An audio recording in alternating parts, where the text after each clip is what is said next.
Okay, calculus fans, today we are going to derive Euler's identity. So Leonard Euler was one of the most prolific mathematicians who ever lived. He was just one of the top mathematicians the earth has ever produced. Just had a insane amount of intuition about mathematical intuition, and his name is all over the place in math. And this identity here is one you've probably seen before. I have even seen one student had this tattooed on his arm, so he really liked it. It's also called Euler's equation, and it's just, as you know, it's got three of the most basic arithmetic operations. It's got five of the most fundamental mathematical constants, and it just seems weird. Now, if you want to see if your calculator is worth its weight, ask your calculator what e raised to the I pi is. And if your calculator tells you -1, it knows what it's doing. So you can try it out if you'd like. The TI 83s and 84s know that e to the I pi is -1. But it's strange. Like, what does it even mean, e raised to the I pi? I, that's the square root of -1, right? So it seems really strange. But using series, we can actually derive this. So what we'll do first is we'll come up with Euler's formula, which is this, which you also may have seen. This one you see in complex analysis. This one appears from time to time. You may have seen this one. And then Euler's identity is just a special case of this. So what we have to do to get started is write down the expanded series for each of these functions. And we know these, the Maclaurin series for these. We've derived these in class. So e to the x, sine of x, and cosine of x. So let's just take a second and write down these in the expanded form. Okay, so if you look at these, remember e to the x is just kind of the simple formula. You've seen this before. And remember, sine is an odd function. It has all these odd powers. Cosine has all these even powers. It's the even function. Also, if I put an equal sign here, I need the plus ... right? It's not equal unless I have an infinite number of terms. Same with the other two cases. So this gives us, puts right here where we can see them. E to the x, sine of x, and cosine of x.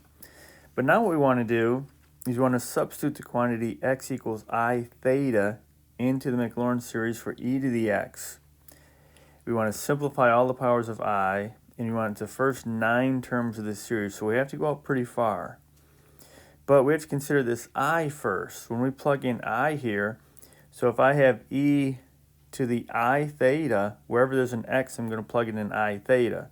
So we have to square that, cube that. So just a couple of notes here. So if I have I theta cubed, just let's make sure we're aware this is not the same as this, right? I theta cubed means we have to cube both of these. And then, in addition to that, let me get that out of there a second. In addition to that, we've got to remember how this works. So I is the square root of -1, right? So I squared, then, if I square that, I get -1, right? So you have the square root of -1 times the square root of -1, which would be -1. And then I cubed, well, I cubed is just I squared times I, so it's like -1 times I. So that's going to be -I. And then I to the 4th, well, that's I squared, so it's -1 times -1, which is 1.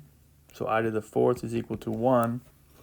And then you're going to see a repeat. So I to the 5th is going to be I to the 4th times I, which is just 1 times I. And then you'll start to see that these will all repeat. So then I to the 6th, you could think of it as I to the 4th times I squared, which is going to be -1. Then I to the 7th will be -I, and then I to the 8th is 1. And then it repeats again, so it starts to repeat. So you'll see this pattern here. We'll need this when we're doing this part. So if I plug in I sub theta into each of these x's and then keep this in mind, go ahead and see what you get. Try it on your own first, though. So you can get used to working with I. We don't really use the imaginary unit in calculus very often. There's actually a course called Complex Analysis, which is calculus with imaginary numbers. But in the calc series, you know, calc 1 through 3, we don't really do much with imaginary numbers. So you may be a little rusty on this, but just keep this in mind. And why don't you try to expand e to the x and see what you get. Okay, so what I did so far, I rewrote e to the x, but instead of x I have I theta. So wherever there was an x, I plugged in an I theta, which gets us here. And then just remember for this, if you have two factors multiplied together raised to a power, it's the same as raising each of them to the power. So this is really I squared theta squared. And it just did that with each of these.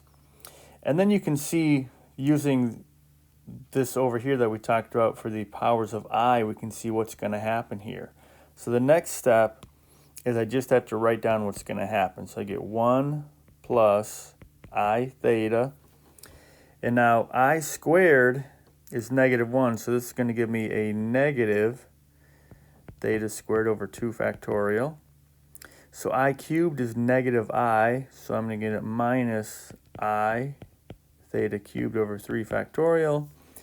I to the 4th is just 1, so I get plus theta to the 4th over 4 factorial. And then you just keep on going, so I to the 5th is I, so I get I theta to the 5th over 5 factorial. I to the 6th is a -1, so I get negative theta to the 6th over 6 factorial. I to the 7th is minus I, which gives us this. And I to the 8th is just 1, so I get this.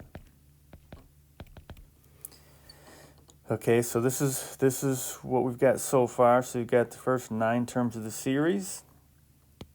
So hopefully when you expanded it, you got the same thing for your answer.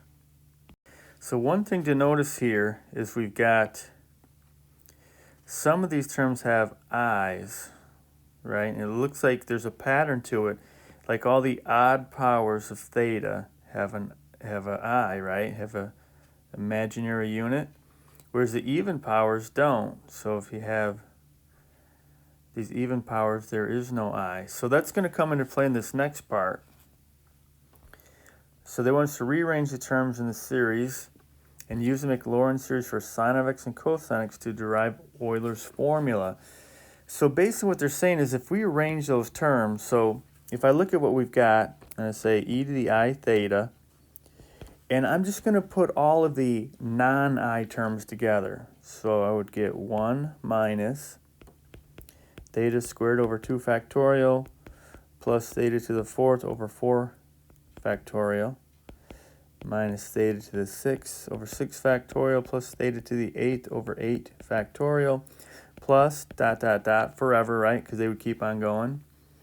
And then I'm going to put all the I terms together. So I have I theta minus I theta cubed over 3 factorial plus I theta to the 5th over 5 factorial minus I theta to the 7th over 7 factorial plus ... And if you look at this, this looks like cosine, right? Not cosine of x, but it looks like cosine of theta. And this sort of looks like sine of theta, but there's an I here. So let me do one more thing. Let's just to make this a little easier to see, let's go like this. I'm going to go 1 minus theta squared over 2 factorial plus theta to the 4th over 4 factorial minus theta to the 6th over 6 factorial plus theta to the 8th over 8 factorial plus ... Plus, now let's factor out an I, and we'll get theta minus theta cubed over 3 factorial plus theta to the 5th over 5 factorial minus theta to the 7th over 7 factorial plus ... And if you look, this is actually just cosine of theta, the expanded form of cosine of theta, right? All the even powers.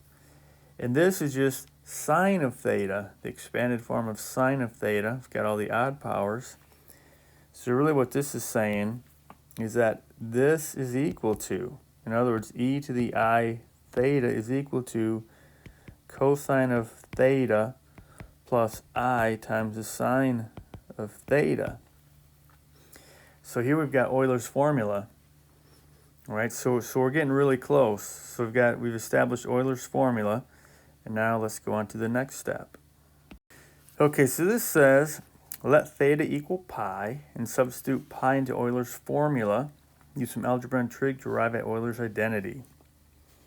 Okay, so what we left off with was e to the I theta equals cosine theta plus I times the sine of theta. So it says let theta equal pi. So e to the I pi equals cosine pi plus I times the sine of pi. Well, let's see the cosine graph. Pi and 2 pi. Cosine goes like this, right? So cosine of pi is -1. So this would be e to the I pi equals -1 plus I times, well, sine of pi is 0, right? The sine graph, pi and 2 pi, the sine graph just goes like this. So sine of pi is 0, so we get e to the I pi equals -1. So if I add 1 to each side, we get e to the I pi plus 1 equals 0, which leaves us with Euler's identity. So there you have it, one of the most famous equations in all of mathematics, Euler's identity.